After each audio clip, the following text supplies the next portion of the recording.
Welcome to the Success Sculpting Show with Stephen Pierce, bringing you the right information right now to sculpt a more meaningful and memorable life of success. Join us each week to discover gems to help you grow your mental toughness, expand your will to win, and multiply your results. It's never been easier to learn what to do and how to do it to succeed at what you choose to do. This is truly an experience you won't find anywhere else.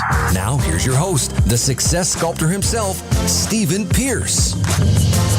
Welcome. This is Stephen Pierce, and I want to welcome you to the very first episode of the Success Sculpting Show. And as I was preparing the show notes for today, I thought about it. You know what? To kick off this podcast, we did a live 3-hour video stream. And I don't want you to miss out on what it is we covered there. So what I decided to do is for the next few episodes here, I'm going to go to different segments of what we've already covered. And to that point, today I want us to look at how to stay focused. In one of the segments from that 3-hour live stream, we talked about the importance of focus, but then we took a look at some different ways about how to really and truly harness the power of your focus. So that's what we're going to look at today. We're going to go to a segment from that live stream so that you don't miss out on that content. So we're going to go to that segment, and I'm going to come right back here with you when that segment is concluded before we wrap up today's episode. So enjoy, and I'll see you on the other side of that segment. So I want to start this segment off by saying, keep your eye on the ball. But do we really know what that ball is? Do you know what the ball is for you? If you don't know what the ball is for you, then that becomes a problem. So here's some points to ponder, okay? First point to ponder is that harnessing the power of your focus begins with focusing on what you can control. Think about that. How many times do we put our focus on things that we're not able to control? We allow the things that are uncontrollable to affect us. But yet we don't put our focus and energy into the things that we can control and allow those things, if we're going to be the effect of something, allow those things to affect us or impact us. So harnessing the power of our focus, because here's the thing, we basically lose and diminish the power of our focus, at least what we can get out of it in terms of a positive return, if we take that focus and we put it on something that we're not able to control. For example, can you control your past? No. Can you control the future? No, you can influence the future by what you do today, right? So we're able to influence the future. We have nothing we can do about the past. So where is the best moment in time to place our focus? Right here and right now, in this moment. That's ticking by, putting it in this moment. Now, what we put it on, that could be a different story, but we want to make sure that we are focusing on things that we can control. So when you find yourself kind of like drifting off and you're focusing on stuff that you can't control, you want to catch yourself. Because that's energy that you'll never be able to get back. That's time that ticks by that you'll never be able to get back. And when there are things that are impacting you, especially in a negative way, if you're not able to control them, then don't become a slave to them. And we are all, in essence, a slave to whatever we allow to impact us and affect us that we're not able to control or change. Because see, here's the thing, the solution is easy. If something is impacting you in a negative way that you can control or that you can change, then change it. But if something is impacting you that you're not able to control, then what we need to do is we need to refilter how we're reacting or responding to whatever that thing is. Does that make sense? So those are some of the things that we need to make sure that we are, and here's the thing, it is a really, really big problem when it comes down to making sure we're focusing on the things that we can control versus the things that we're not able to control. For example, can you control people? No. Well, if you run the modern day slavery outfit called the prison system, then, to a certain extent, because the system is designed to manipulate behavior, you can control them. But in its truest essence, you're not able to control people. You can influence people, but you can't control them. So why allow yourself to be bothered or basically totally derailed by something or somebody you can't even control, or even go out of your way to try to influence somebody, especially influencing somebody that has no influence on your destiny other than the power that you give them. You got to remember, most people that you feel are impacting you and influencing you are only impacting you and influencing you because they did it with your permission. If you revoke their permission to impact you, how you feel, what you think, if you revoke their permission to influence you, then it doesn't matter what they can do. They can dance around you all day long and say this and do this. You've revoked the power of their influence. You have revoked the power of their impact. So it doesn't even matter anymore. So you need to ask yourself, who have you given permission to impact and influence you? And did you give it to the right person? How many times have you given that kind of stuff over to the wrong person? Well, it's very important to realize that if you've given it to the wrong person, that itself is not a total error. It's not a total error. The real error comes in when you know that you've given it to the wrong person and you don't revoke it. You've come to this level of awareness that you've given the power of influence over your life, the power of impact over your life, the power of contributing to your life to the wrong person, and you don't do anything to revoke it. And we want to do something about that. Another point to ponder is that focus, and this is very important, focus prevents you from being taken mentally hostage by distractions. Focus is like immunity to distraction. It's like your immune system. Your immune system allows you, it just kicks in and automatically defends you against all the germs that are basically in your environment around you. It defends you from getting diseases and colds that you don't even know about because it doesn't always throw off a warning, letting you know we're defending this, we're defending that, blah, blah, blah, blah, blah, right? But your immune system protects you. In a weakened immune system, we know what happens, right? Your focus is like an immune system. It defends you from the toxicity of distractions. That's what it does. It gives you a level of immunity. So it's not let's reduce the distractions. That's like trying to reduce the germs in the environment. No, boost your immune system, right? Boost your immune system. Well, it's the same thing. Can we really get rid of and control all the distractions? Not all of them. We can control some of them. We're not gonna be like, God, why did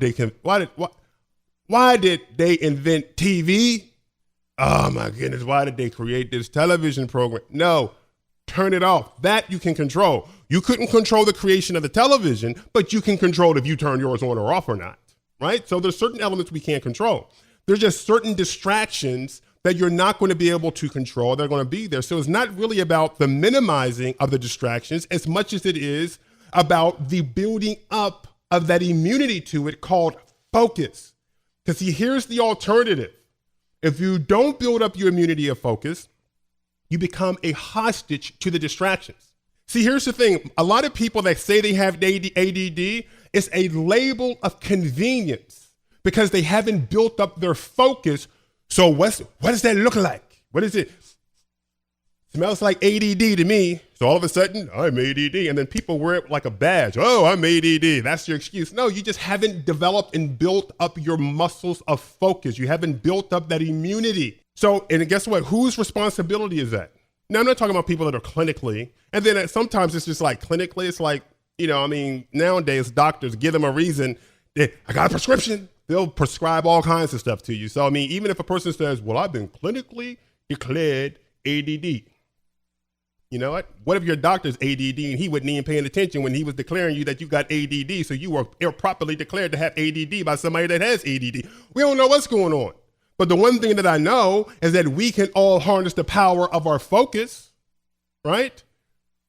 We can harness the power of our focus. That we have. Well, what are we doing with it? And here's the thing. We're always focusing on something. That's the beauty of it. We're always focusing on something. The question is, are you focusing on something that serves you or something that is sabotaging you? Are you focusing on something? That's something to write down. And when you look at it, it's like, am I focusing on things that are serving me or am I focusing on things that are sabotaging me? Good question to ask yourself, all right? Next point to ponder, focus something that you fight for, not pray for. Lord, give me focus, give me focus, give me focus, give me focus, give me focus. Not exactly. Not exactly. It's something that you fight for. When something comes in, get that out of here. No. Something comes in, just let it go. Do you know how to build your focus? Do you know what strengthens your focus? every moment of temptation to be distracted. Make sense? There's no building focus without distractions. There's no such thing as building focus without distractions. Distractions are there. Yeah, they're there. Almost it seems like by default to try to derail you. But how we turn it for the good is that we harness it to strengthen our focus. It's like, I'm going to take this negative thing called a distraction and I'm going to turn it for something good and use it to harness my focus and be laser focused in on what it is I need to get done. Right? But guess what? It goes back to what we were talking about in the first segment. If you're not really like gung-ho about something, don't really have that mission, that's something to really dig your teeth into, guess what? Then what's the reason to be focused? You really don't have a reason to be focused. So we want to have that purpose that drives why it is we want to harness our focus, okay? Now, focus helps you to recognize opportunities instead of being ran over by the obstacles, right? See, in our environment, what are we going to focus on? Remember I said we're always focusing on something. We're focusing on things that either serve us or things that sabotage us. Now, focusing on the opportunities while aware of the obstacles is how we want to play this thing and move forward. But focusing on obstacles with very little to any awareness of opportunities is how you get buried, is how you get ran over. Listen, everybody has those same things in their environments. The question is, what are you focused on? What are you focused on in that moment or in any given moment? Are you obsessed and overcome with the abundance of opportunities or the abundance of obstacles? Because there is an overabundance of them both. There's no escaping it. They're just there, right? It's like if you think about going back to the whole track and field analogy, if you think about runners that are running hurdles, think about that. They entered a race to run fast over hurdles. If there is not a better metaphor for entering the race of success, I don't know what is, because the whole idea is you want to become successful in this. It's like, look at those hurdles. You're not like, they don't enter a hurdle race and then be, what are them things? What are them things in a way? And then they'd be like calling line judges like, can you get them things out of the way? It's like, no, that's the race you're in. It's called hurdles. Well, why is it we don't understand that when the moment you decide you want to succeed at something, it could be anything. It doesn't have to be something, this big grand vision. It could be anything. That the most immediate thing that shows up is the hurdle. It's the hurdle. But yet we are like, can y'all clear this debris out of the way? No, the debris is a part of the path. It's not about clearing it out of the way as much as it is clearing it like a hurdle runner. They clear it by going over it. And guess what? They practice getting over hurdles. And they're like, I'm gonna get over these hurdles faster. I'm gonna get over these hurdles cleaner. And they win because they clear all the hurdles the fastest. Can you imagine that? Imagine if that was your metaphor, that your entire metaphor in life is about clearing hurdles, being able to get over the hurdles, not trying to find the path where there is no hurdle, but understanding there's going to be hurdles, and I am literally training myself to be able to clear the hurdles faster, cleaner, all the time. So that's a very important point to keep in mind. Hopefully you agree. All right, goals keep your focus sober instead of drunk on distractions. Now I want you to let that one sink in. If you don't have a sober focus, you all over the place, baby. It's just like, imagine, it's like, you ever seen somebody drunk trying to walk the line? They can't even find the line, not to mention try to walk it, right? They're like all over the place. And that's what happens a lot of people, they are drunk on distractions. That's all they talk about. Their conversation is about the distractions. Now, the conversation doesn't come up and say like, now, you do have people that sit down and label them as distractions, and that's what the conversation is about. But a lot of people's conversations are all these different complaints, and all the complaints are about the things that are distracting them from accomplishing what it is they say they want to accomplish.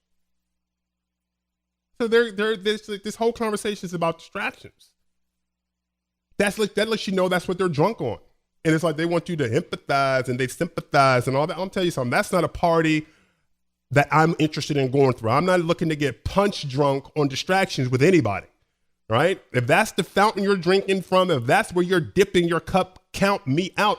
Listen, we all have enough, squirrels in our life, and, we feel as if we're playing whack-a-mole on things as it is, right? I'm not interested in going to this distractions party. Like, everybody, let's come and share our distractions, the things that are keeping us down and holding us back. Not interested.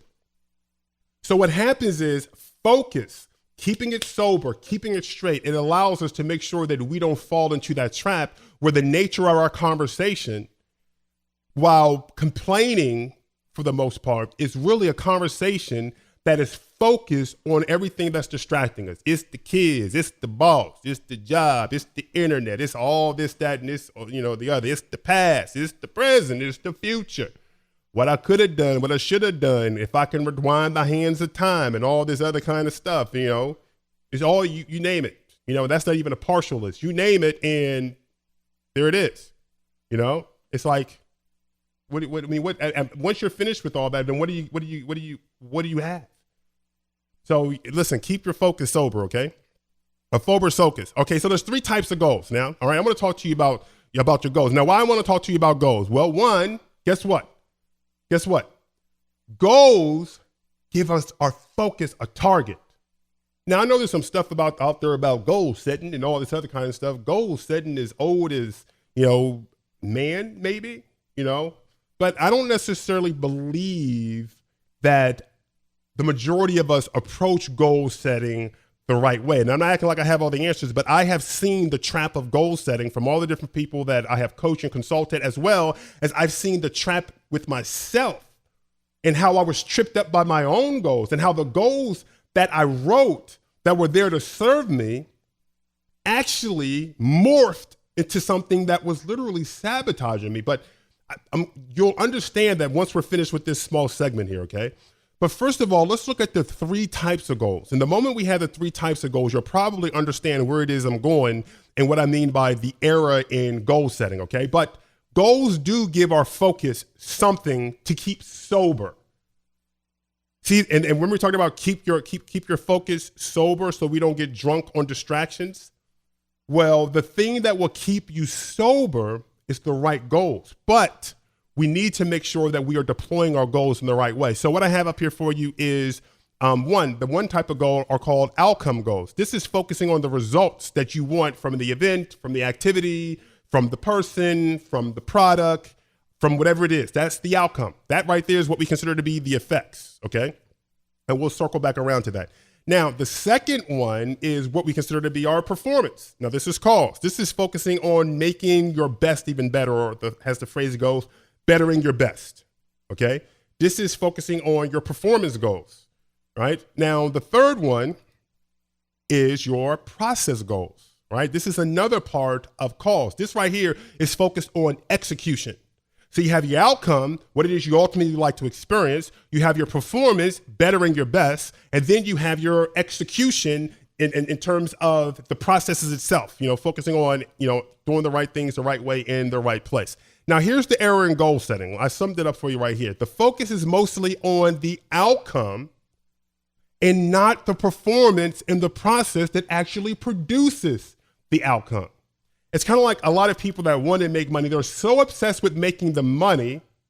It's like, I got to make this money. I got to make this money. I got to make this money. That they kind of lose the mastering of the processes and the boosting of the performance that would help them to actually make the money in the first place. So what happens is the obsession with the outcome goal basically is also simultaneously the destroyer of the outcome goal, because it distracts you from the performance and the process goals, which are a necessity to produce the outcome. For example, car manufacturers produce cars, but imagine if they were in there, we got to produce the car, but they never considered what the process, the manufacturing process was going to be like, and then having the performance metrics within that process to make sure that what came out on the other side was the proper automobile. They know that they want the car, but what will produce the car. All right? Does that make sense? I hope that makes sense to you, okay? So winning with goal setting, what you want to do is you want to know your outcome, right? Right. We want to know what the target is, but we want to focus on getting better. Think about that. We want to know our outcome. We want to focus on getting better. Let me tell you something. And I've been in this business for like 12 years, and I've seen so many good-hearted people with good intentions, wanting to build businesses on the internet, wanting to improve different areas of their lives. And we have been taught and trained to be so conditioned, to be so obsessed with the goal. What's the goal? What's the goal? That we don't understand how do we get better to reach that goal. What it is you're good at right now has brought you to your present point.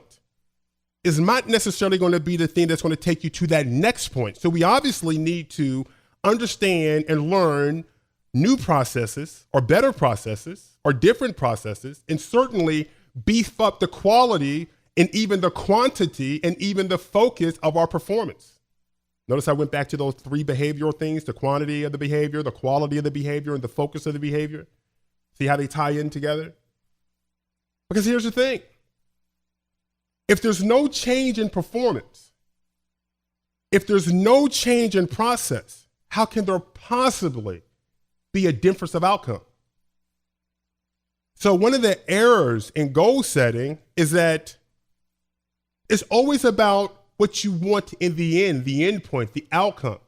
And very rarely is it about mastering the process and becoming proficient in the performance, which will automatically produce that outcome.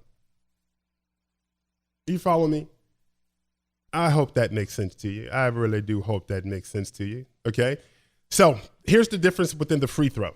The person that gets at the free throw line, and they're like, I gotta make this free throw, which, by the way, do you think that increases or decreases the stress level? Oh, it increases the stress level, right? It increases the anxiety.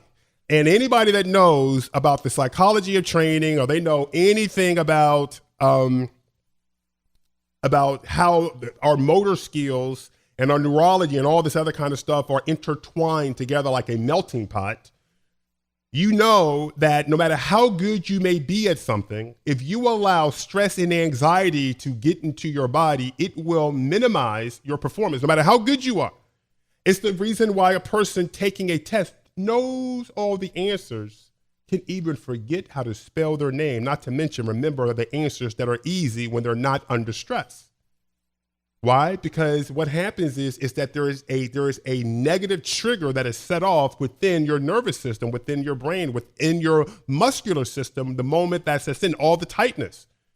So professionals, it doesn't matter what it is. That's why a boxer has to remain relaxed. Anybody that knows about boxing knows that if you are tight and you try to throw a punch, for one, it's not going to be as powerful. The timing will be off and it will not go as fast.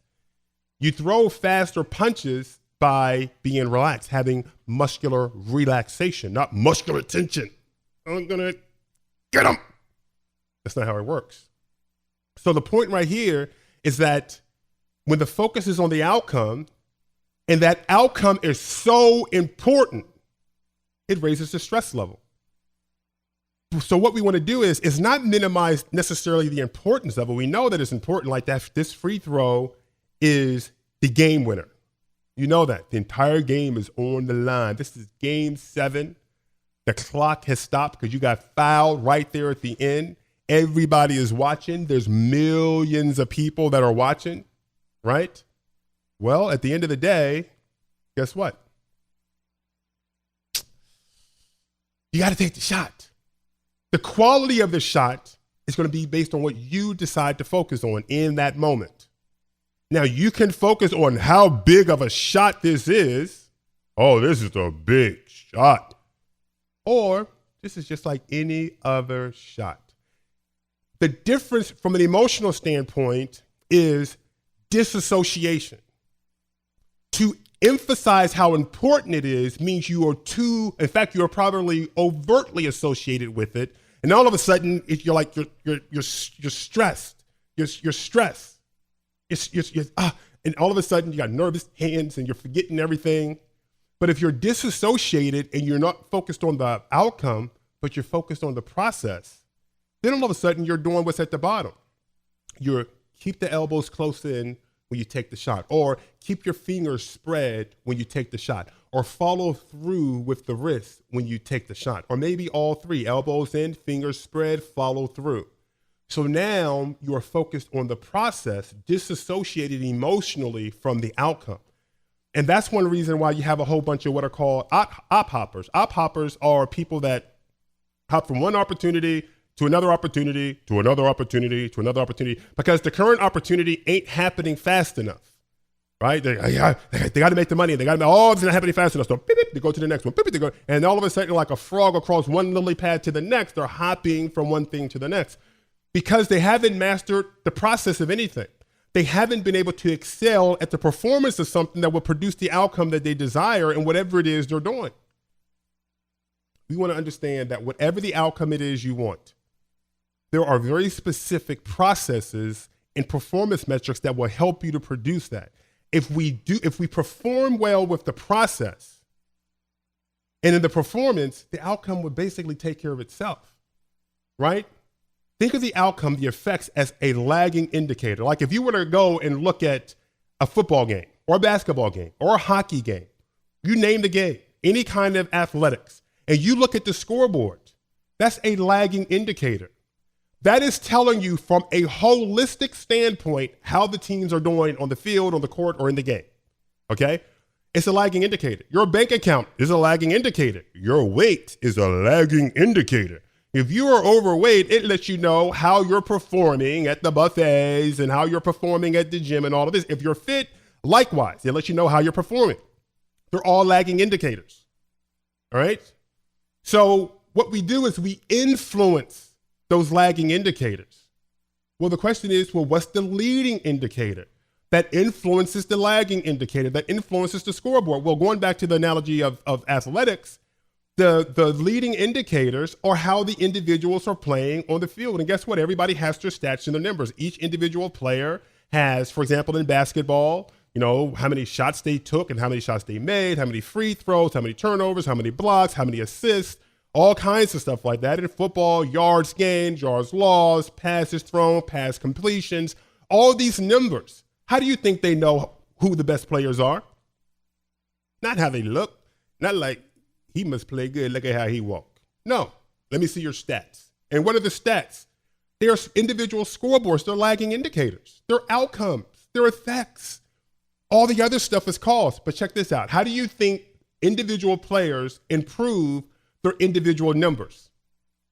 Performance and processes impact and influence what their numbers are. That's why they're in the gym. They're constantly training. They're looking at the playbooks. They're looking at films and all this other kind of stuff to improve their individual processes and performance, which impacts collectively how the team performs, which impacts the score that gets onto the scoreboard. So in this particular case, focusing on the process will ensure you're doing the right thing the right way to get the outcome that you know that you want. Knowing that if I do the right thing the right way, the outcome is going to take care of itself, okay? So that's the free throw difference. The money-making difference is pretty much what it is I was talking about.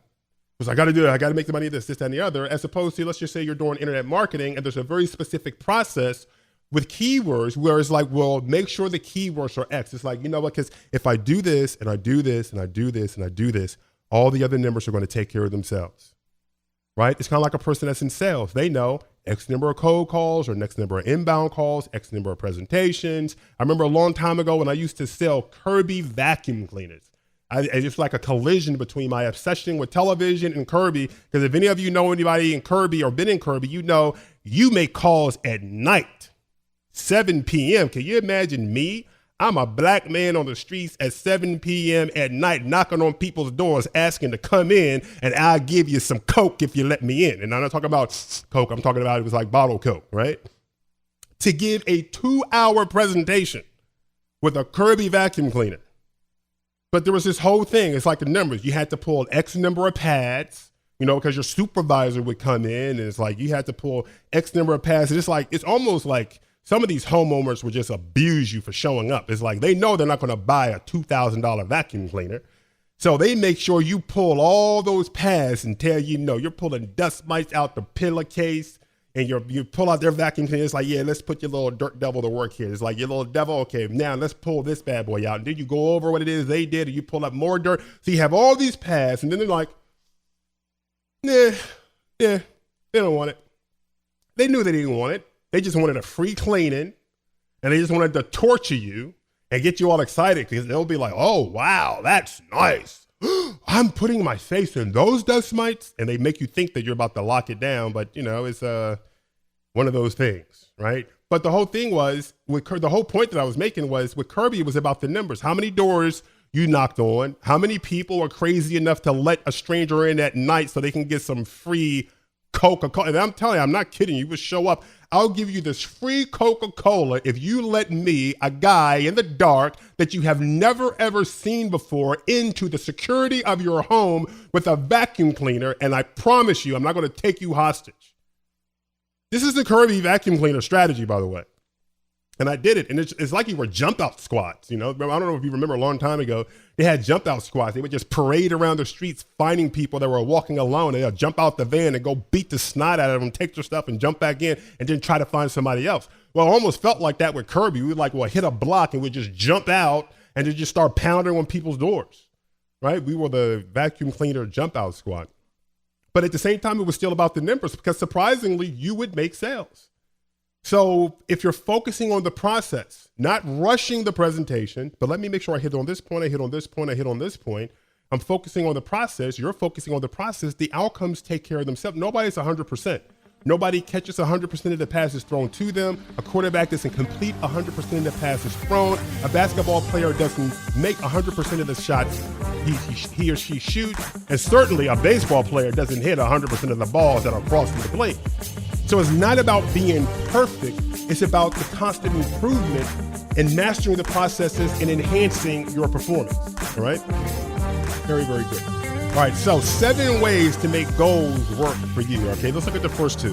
All right, so there you have it. Okay, now, as you saw, we were going and transitioning into another segment, and we're not going to leave you hanging.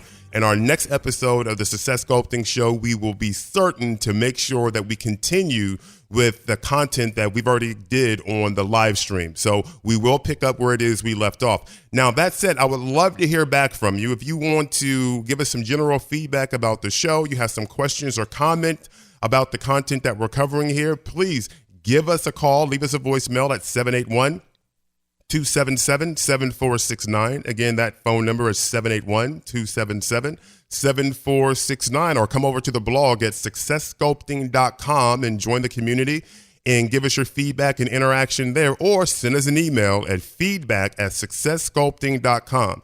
Again, that's feedback@successsculpting.com. I hope you enjoyed today's episode, our very first episode, and stay tuned for the second episode of the Success Sculpting Show with yours truly, Stephen Pierce, where we will pick off where we left off today. Until then, Thanks for listening to the Success Sculpting Show with Stephen Pierce. If you like what you just heard, we hope you'll pass along our web address, SuccessSculptingShow.com, to your friends and colleagues. Be sure to check out our archives of previous podcasts and check the schedule to join us for our next live streaming Success Sculpting Show webcast. This has been a Success Sculpting Incorporated production. Join us next time for another edition of the Success Sculpting Show with Stephen Pierce, and tell your friends.